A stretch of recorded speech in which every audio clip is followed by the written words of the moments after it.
Welcome back. Pakistan super league के हवाले से बात कर रहे हैं और अच्छी परफॉर्मेंसेस साथ में पॉइंट्स टेबल को भी डिस्कस कर रहे हैं। कौन टॉप पर है, कैसे पहुंच गया और कौन टॉप पर नहीं है, ये सब डिस्कस कर रहे हैं। वजूहात क्या हैं। हसनैन, ब्रेक पर जाने से पहले आप कुछ कहना चाह रहे थे, मैं चाहता हूँ कि आप यहीं से शुरू करें। मैं सिर्फ एक फैक्ट आपको बताना चाह रहा था। जैसे शाकिर ने कहा, आपने भी कहा कि वो बैटिंग के ऊपर ज्यादा फोकस करें। शादाब खान कुछ और चीजों के ऊपर भी फोकस करें। शादाब खान की क़यादत में इस टीम में अबरार अहमद थे, उनको उस तरह से मौका नहीं मिला।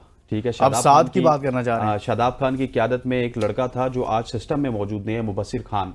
He was very sharp talent. वो अंडर 19, 13, 16 सब खेल के आया, लेकिन शादाब खान की क़यादत में जब वो इस्लामाबाद में आया तो उसको उस तरह से मौका नहीं मिला। एक मैच में मौका मिला, दूसरे मैच में बैठा दिया। अभी साद की अगर बात करें तो साद भी उसी तरह का ऑलराउंडर है जिस तरह का शादाब खान है, बल्कि उनसे बहुत बेहतर है बैटिंग में भी, बॉलिंग में भी। आपने T20 कंपटीशन में देखा होगा, शाकिर साहब ने भी देखा। लेकिन आउट ऑफ नोवेयर आपने साद को बैठा के शहजाद मलिक को टीम में लेके आए, और उसके डाटा की मुझे समझ नहीं आई कि शहजाद मलिक ने आके 18वां ओवर करवाया जब मैच डेड हो गया था। सो खुदारा मेरी ये रिक्वेस्ट है शादाब से भी और भी बहुत सारे क्रिकेटर से कि आपकी जगह को जो बंदा थ्रेट कर रहा हो ना, उसको आप इस तरह से जाया ना करें। आप पाकिस्तान का सोचें। अगर कोई बंदा आके पाकिस्तान के लिए अच्छा परफॉर्म करते तो आप इसी तरह शादाब हो गया, नवाज हो गया, ये इसी वजह से तो हमारे लिए सरदर्द बने हुए थे कि किसी और को आने नहीं दे रहे थे। और अभी भी जो लड़के हैं PSL में, आप अगर साद मसूद को देखेंगे तो आप उनके ऊपर बात करेंगे ना। आप एक मैच देखेंगे, अगले 4 मैच देखेंगे नहीं, 5वां मैच देखेंगे तो आप उनके ऊपर क्या बात करेंगे। सही बात एक बंदे को अगर आपने टीम में एज ए इमर्जिंग टैलेंट लाया है तो उसको कम से कम 4 से 5 मैच रन दें। जिस तरह से मैचेस उनको देने चाहिए। फवाद जानी को कराची में देख लेना, एक मैच में कितनी मार पड़ी, लेकिन अगले मैच में उन्होंने दिया, फवाद ने अच्छी बॉलिंग करवाई। सो काइंडली यार, ये जो इमर्जिंग टैलेंट है कम से कम इसको ग्रो होने दें। जिस तरह हैदर अली की लुकमान साहब ने बात की, इसी तरह से मैं साद की बात करूंगा, मुबस्सिर खान की बात करूंगा कि इनको अगर आप लेते हैं तो ड्यू मौका दें ताकि कौम की कोई खिदमत हो सके, अपने पर्सनल गोल्स में ना जाए। आपके नसीब में जब तक पाकिस्तान लिखा है ना, शादाब खान साहब, नवाज साहब, आप पाकिस्तान खेलेंगे, कुछ दुनिया की ताकत आपको पाकिस्तान टीम से दूर नहीं कर सकती। ठीक है, ठीक है सर। शाकिर अब्बासी साहब, शाकिर अब्बासी साहब, कल जो मैच है लाहौर कलंदर वर्सेस कराची किंग्स, और पॉइंट्स टेबल अगर देखा जाए तो उसमें लाहौर दूसरे पर है और बड़ी अच्छी परफॉर्मेंस है। 3 मैचेस खेले हैं, 2 जीते हैं, 4 उनके पॉइंट्स हैं। और साथ में कराची की बात करें तो 2 मैचेस उन्होंने खेले हैं, 1 जीता है और 1 हारा है। 2 पॉइंट्स हैं उनके सर। एक तो ये मैच कैसा होने जा रहा है और दूसरा लाहौर कलंदर बड़ा अच्छा परफॉर्म कर रहा है। शाहीन शाह कप्तानी की वजह से ऐसा हो रहा है, या फिर उनके पास भी आपको क्या लगता है कि बैटिंग अच्छी है, बॉलर्स अच्छे हैं? देखिए, अभी तक 2-2, 3-3 मैच, क्योंकि जो PSL है वो एक 100 मीटर रेस नहीं है, पूरा मैराथन है। लंबी देर तक आपको जो टीम है बहुत डाउन द ऑर्डर नज़र आ रही हैं। इस पर पॉइंट्स टेबल पर ये ऊपर आएंगी, ये बाउंस बैक करेंगी। मैं पूरी उम्मीद है मुझे मुल्तान सुल्तान और पेशावर ज़ल्मी के कि ये अपनी आप को रीशफल करेंगे, स्ट्रैटेजी नई बनाएंगे और वापस आएंगे।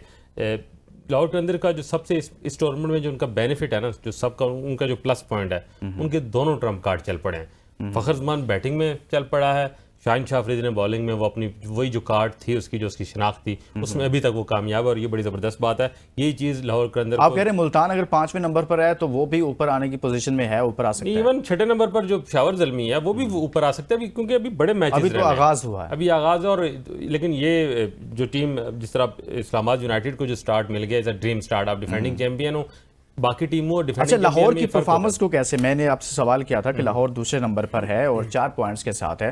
3 मैचेस में से उसने 2 जीते हैं, 1 हारा है। शाहीन शाह अफरीदी की कप्तानी का उसमें कोई अहम किरदार है, या किसी बॉलर का बहुत ज्यादा आपको लगता है यार इनका बॉलिंग डिपार्टमेंट बड़ा स्ट्रॉन्ग है, बैटिंग डिपार्टमेंट, क्या आपको फर्क नजर? लाहौर के अंदर यूनिट बड़ा ज़बरदस्त है, उनके मालकान, उनकी जो राना बरादान है, उनकी इन्वॉल्वमेंट बड़ी ज़बरदस्त है। और फिर शाहीन पे जो उनका एक बड़ा ट्रस्ट है। मैं कल या परसों एक वीडियो देख रहा था मैं पोस्ट मैच, जिसमें वो बता रहा था जो राना साहब हैं कि शाहीन जो है वो एक प्लेयर से कंसल्ट करता है, उनसे राय लेता है, एक टीम को टीम के तौर पर देख रहा है, कलेक्टिविटी लेके आ रहा है, उससे भी रिजल्ट। और सबसे ज़्यादा इंपॉर्टेंट बात वही है कि जिन पे वो तकिया कर रहे हैं ना, बैटिंग में शादाब खान फ़खर जमान पे उनका एक रिलाई करते हैं, और बॉलिंग में वो शाहीन शाह, और दोनों इस टूर्नामेंट में दोनों क्लिक कर गए, दोनों परफॉर्म कर रहे हैं और उस परफॉर्मेंस से लाहौर के अंदर जीत रहा है। तो ये उनका प्लस पॉइंट है। और अभी तक की उनकी जो परफॉर्मेंस है, अगर टॉप 2 में वो हैं तो उनकी वजह यही है कि शाहीन की पर्सनल परफॉर्मेंस, कैप्टन भी वो अच्छा है, मैं ज़ाहिर है चैंपियन कैप्टन, उसने एक ट्रॉफी जीती है अपनी टीम के लिए, लेकिन उसकी अपनी परफॉर्मेंस बड़ी मैटर करती है। जब कैप्टन खुद लीडिंग फ्रॉम द फ्रंट अच्छा परफॉर्म कर रहा हो तो टीम बिल्कुल उठती है। अच्छा हसनैन, लाहौर कलंदर्स की मजमूई तौर पर तो परफॉर्मेंस ठीक है, लेकिन मुझे ये समझ नहीं आ रहा कि एक लड़का उन्होंने मुतारिफ कराया मोहम्मद नईम, नईम इतनी फर्स्ट क्लास क्रिकेट नहीं खेला शायद, मैंने नहीं देखा, अगर आपने देखा तो ज़रूर मुझे बताइएगा। और यहाँ पर भी मैं टूर्नामेंट में देख रहा हूँ वो 10 से 11 बॉल ही शायद उसने खेली हैं अभी तक। इनके पास एक लड़का है मोहम्मद अखलाक, फर्स्ट क्लास बहुत खेली, डोमेस्टिक बहुत खेली, इतना ज़बरदस्त वो बैट है। एक ना तजुर्बाकार को खिलाने की बजाय बेहतर नहीं था एक तजुर्बे वाला लड़का अगर आपके पास मौजूद है तो उसे आप खिला लेते, अखलाक की सूरत में आपके पास है तो उसे क्यों नहीं लाहौर कलंदर्स ने अभी तक इस्तेमाल किया? देखिए एक पॉइंट पे तो मैं चले उनको अप्रिशिएट कर देता हूं कि नईम को कम से कम वो रन दे रहे हैं 3 मैचेस का, लेकिन आपका सवाल बहुत अच्छा है। देखिए अखलाक, नहीं मैं कह रहा हूं कि एक बंदा फर्स्ट क्लास ही नहीं खेला, बिल्कुल भी नहीं खेला, उसी तरफ तो उसकी जगह पर एक बंदा बेचारा मार खा रहा है तो आप उसको मौका दे देना। मसला पाकिस्तान का सबसे बड़ा मसला ये है कि इस वक्त जितने भी करंट विकेट कीपर है ना, मैं समझता हूं कि टॉप 5 में अगर आप निकालेंगे और पिछले T20 कंपटीशन में निकालेंगे तो अखलाक नंबर 1 पे था, बेस्ट विकेट कीपर भी था।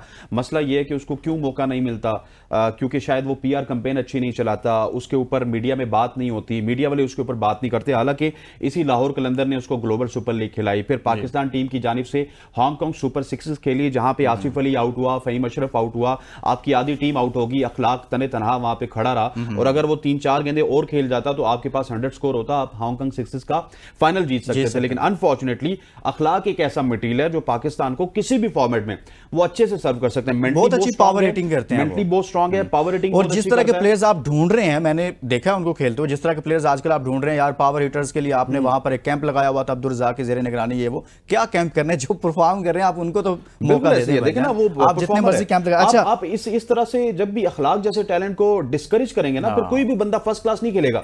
हर बंदा अपनी बालचाल बना के पप्पू बन के आ जाएगा और वो कहेगा कि मुझे किसी अगर ऑनर की नजर पड़ जाए तो मेरे इस जो है वो स्टाइलिंग के ऊपर वो मुझे रन दे देगा PSL में। कोयटा ग्लैडिएटर्स इस वक्त सर तीसरे नंबर पर है और 2 मैचेस खेले हैं उसने, 2 पॉइंट्स हैं उसके, और साथ में कराची 2 मैचेस खेले हैं, 2 पॉइंट्स ही उसी के हैं।